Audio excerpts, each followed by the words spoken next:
Greetings, this is Timothy. I'm the Digital Apothecary, and today I'm going to be talking about a recent kind of like analysis I did on what I'm going to call direct-to-consumer prescription services. So I'm going to jump right into it. So let me just minimize myself a little bit lower. Okay. So this is quite interesting because this is something that I've seen in the news a lot as of late. And what it has turned into is basically this whole premise about, how can you get prescriptions without basically going to like your primary or avoiding like a minute clinic or going to an urgent care center. And I think the attractiveness of this really reaffirms what I think is going to be called like the retail health mentality that's quickly building up. I mean, we see it with Walmart going for Walmart Health. We have Amazon. We have companies like GoodRx getting into this space as well. And at the end of the day, it's basically the ease of access to care that many patients basically want access to and basically deserved at the end of the day. And the reality is that, we have a shortage of providers in the United States. We have, there's things called basically food deserts where there's not enough food stores around the United States, and we're encountering what's going to be called health deserts. And so, areas like psych is going to be building up because not enough psychiatrists and such. So digital health is getting into a space and trying to provide care. So there's been a lot of press about basically different companies that can provide prescription services.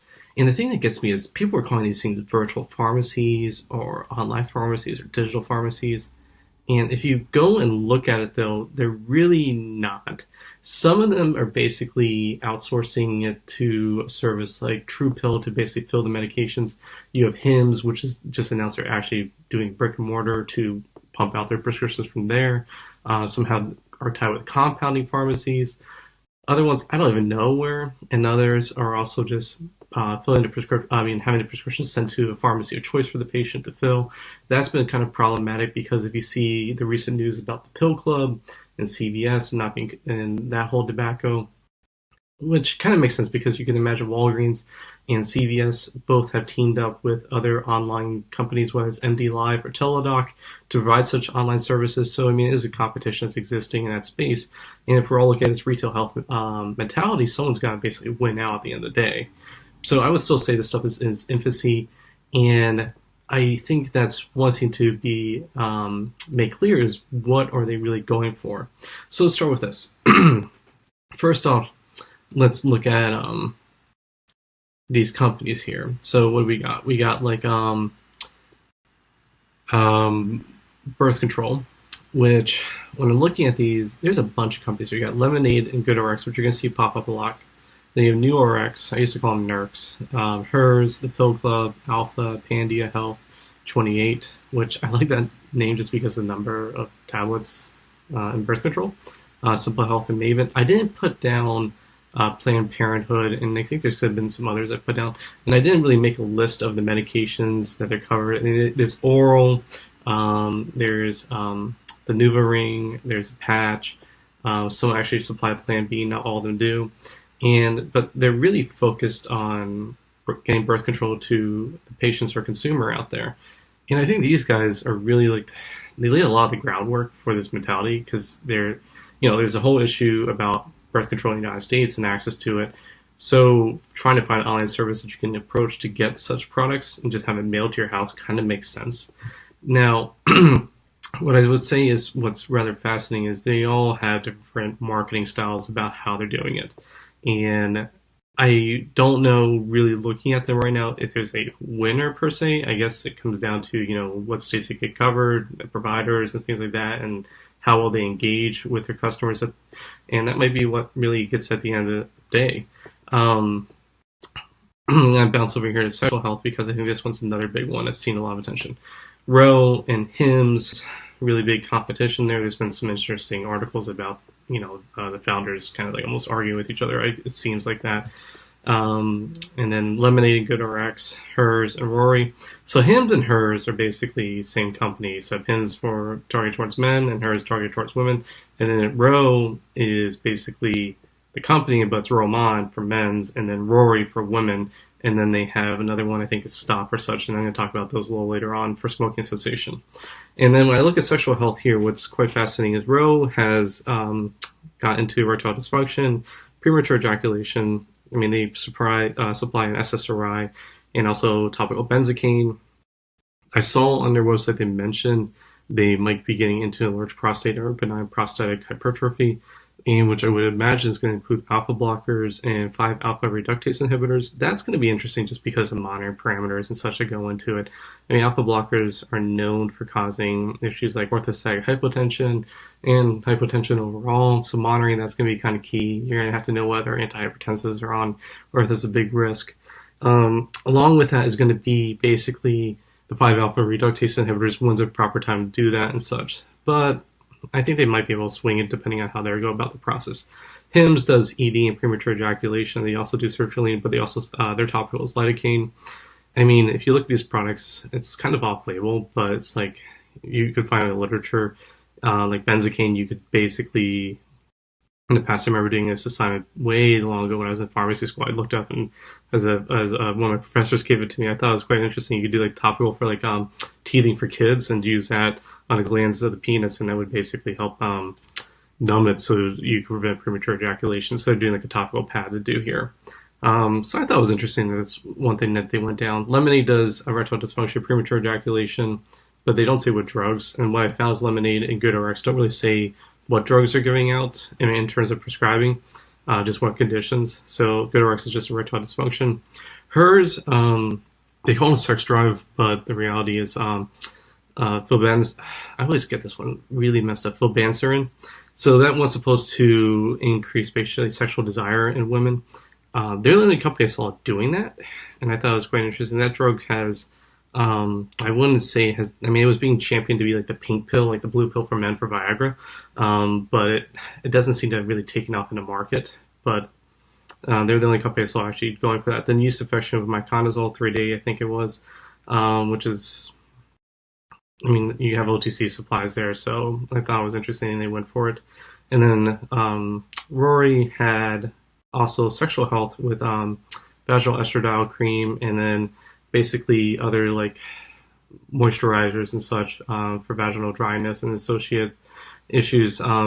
More focused on, I would say, menopause. And then Rory also had hot flashes with paroxetine and venlafaxine, and that would be an SSRI and SNRI. I mean, there is literature that supports the use of these drugs for those purposes, so they're not really going too off the path, I would say. So, a lot of these companies, in terms of like FDA indications, some of these drugs may not have it, but guidelines or I would say expert opinion would say that you can do that for that reason, which makes it interesting in terms of like, does it matter from a payer standpoint? Does it not? I don't know. I mean, guidelines are there and people do it all the time. At the end of the day, Rory was one that stood out to me that really has been focusing on, I would say, a population demographic that's older than what a lot of these companies are focusing on. So I would say, I talked about this retail health mentality, and one thing that stands out to me about retail health is it really is targeting a younger consumer group. Those that wanted to use Uber, want to use Grubhub, want to go on Amazon and have it delivered next day for their health. If they need a product and a service, this is it. So Rory kind of jumped me because I was like, oh, it's an older population. But if I think about it, the 40 and 50-year-olds who are already using technology will be getting older and probably undergoing menopause, so they could probably be a quick switch that. And I think that's why Roe is also thinking about this whole BPH issue. So, we're not really looking at diseases that are really focused on older adults. We're looking at ones that are like middle-aged that are encountering chronic conditions, and I think this fits it. I could also see, word of mouth, like, hey, I'm using this, Dad. They also do that. Maybe you go there, or I'm using this, Mom, and you can go there for those things. And I think there's some goodwill you can buy in there. I think Maven also targets some of this stuff, but I couldn't really pick up from their website, so I really can't comment too far on that. Next ones I'm going to jump to is infectious diseases.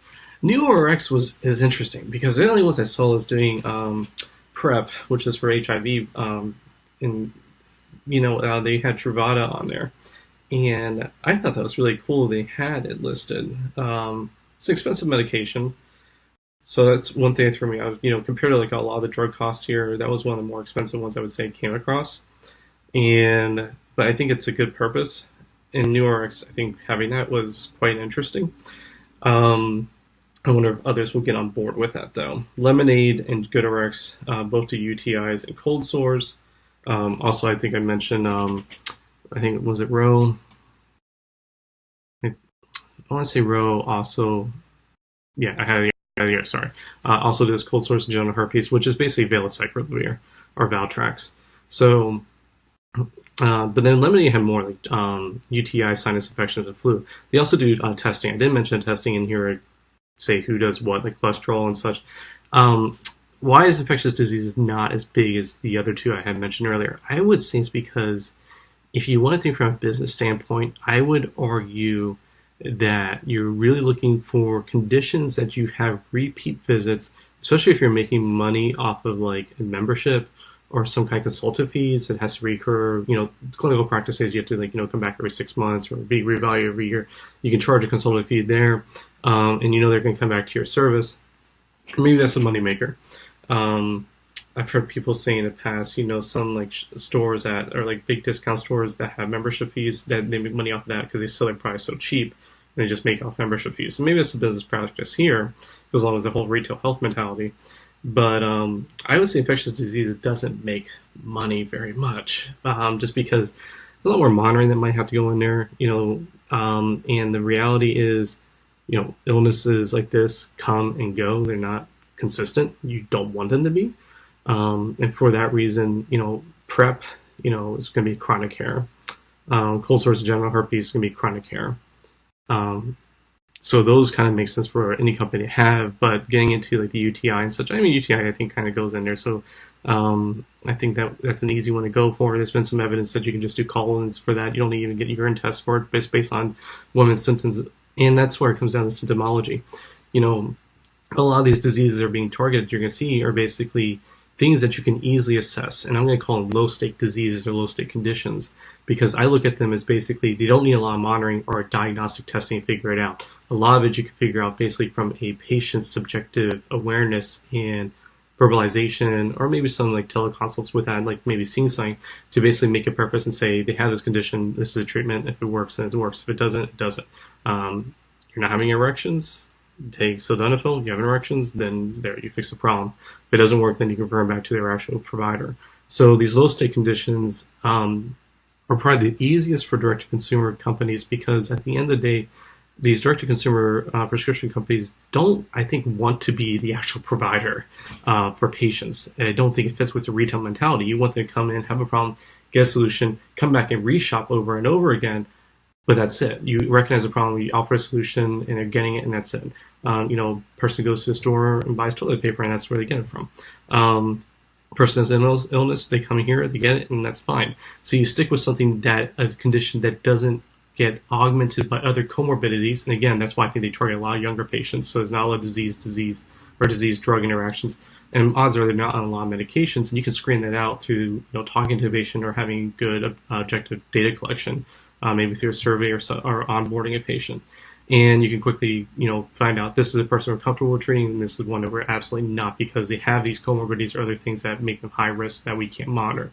So I think that's the reason also you're seeing some of these conditions not being tackled. Like, if you want to see, if you really want to look at my blog post I put about this, you'll see like other conditions like cardiology and hypertension. While they seem like they should be conditions that are easy to treat, and it's really a big problem in the United States with cardiometabolic problems, it's not easy. Like hypertension, even first-line treatment, you have calcium channel blockers, ACE, ARBs, and thiazide diuretics.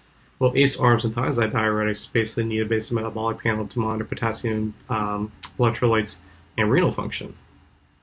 And those have to be monitored every now and then. And if these companies aren't supplying that testing service, then it doesn't really make much sense at the end of the day. So they don't want to turn to actual caretakers. They want to supply a service to an actual problem that is going to be chronic, that they can make money from prescriptions and from basically being consulted for these services. So I had to go into that for a little bit. Let's jump into mental health. Mental health I thought was actually interesting because Kick, Hims, and Hers are going for anxiety, but it's like they call it performance anxiety or momentary anxiety, which is basically using a beta blocker like propranolol. which is a non-selective. And basically, propranolol, if you're not familiar, is a beta blocker. Works throughout the body, and it's actually been used in like I think it's outlawed in certain sports because you can use it for like golfing for fine motor control, and it helps people if they give up public speaking or they have social anxiety and such, or in situations to help them basically relax. And so some people that are public speakers take it. So I can see it there. And again, probably a younger population. That's seen what all the advertisement was going for. That's where they were really looking. And if you take it intermittently, not chronically, I guess they're saying this doesn't seem like it's a high-risk medication, that they don't have any cardiovascular disease, and if their heart rate isn't that high, which I'd be curious how they're assessing that. They're asking for people to actually just measure like their radial pulse, maybe? I don't know. That might be something. Lemonade is going after depression, anxiety, and maybe had depression, anxiety, and other was like postpartum care and things like that. So they, I assume, provide prescriptions. And I think for some of the stuff outside like that, propranolol, anxiety, if you start providing SSRIs, SNRIs, tricyclic antidepressants and such, and any other atypical antidepressants, you're really looking at having probably a few specialists. You need more that are familiar with psych to prescribe it and monitor it. So this is where I think what I talked about earlier, this mental health can skirt the line. I think that's why we're not seeing a lot of companies get into it. And those that are actually having more physicians that are seeing more broad scope that can handle these things. Other one I see going along with them, before I jump back over, is smoking cessation of substance use disorder. So I put substance use disorder, but that was the only thing I could put for a call-off, because GoodRx was offering naloxone for opioid overdoses.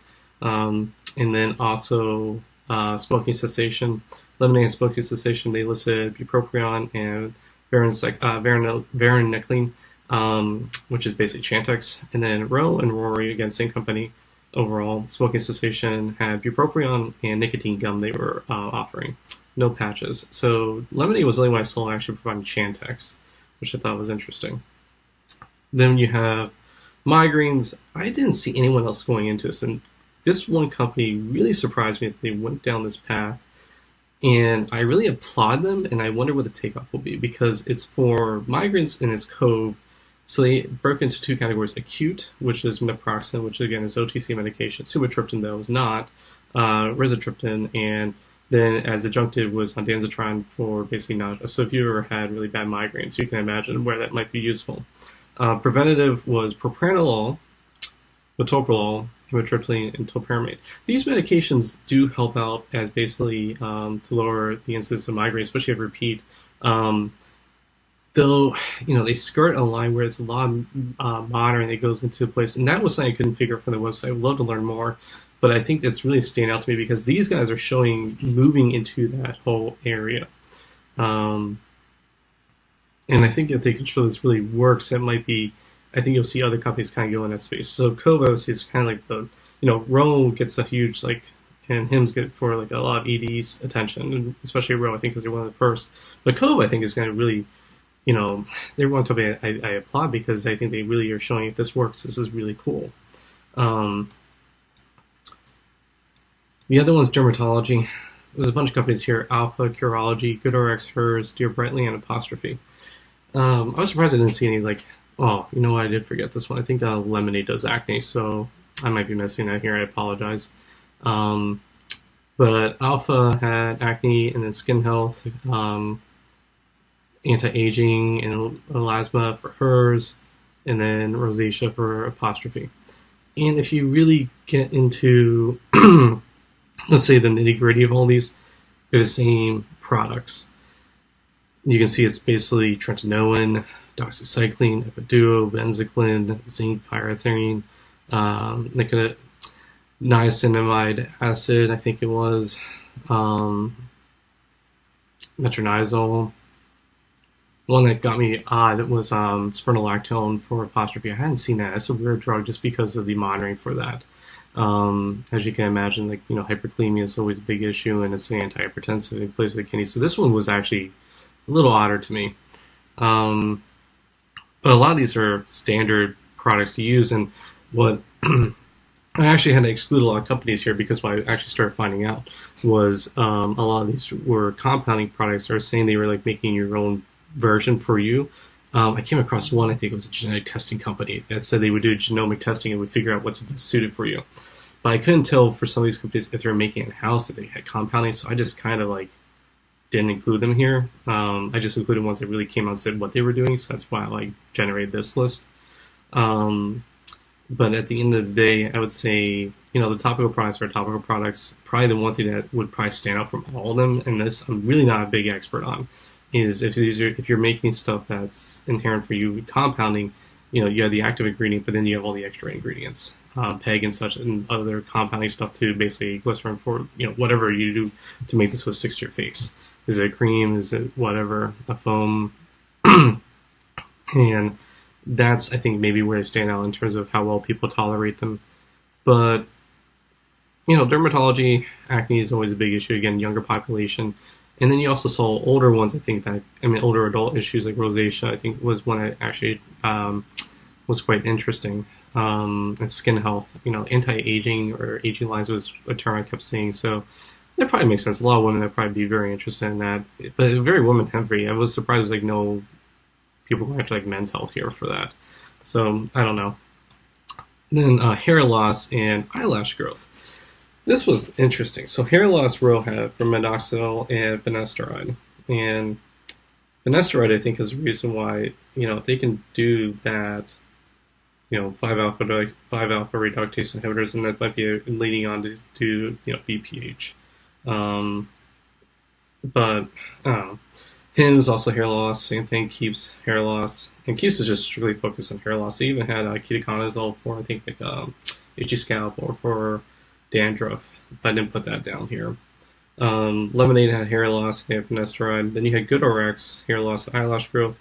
Then Hers and Rory, hair loss and eyelash growth.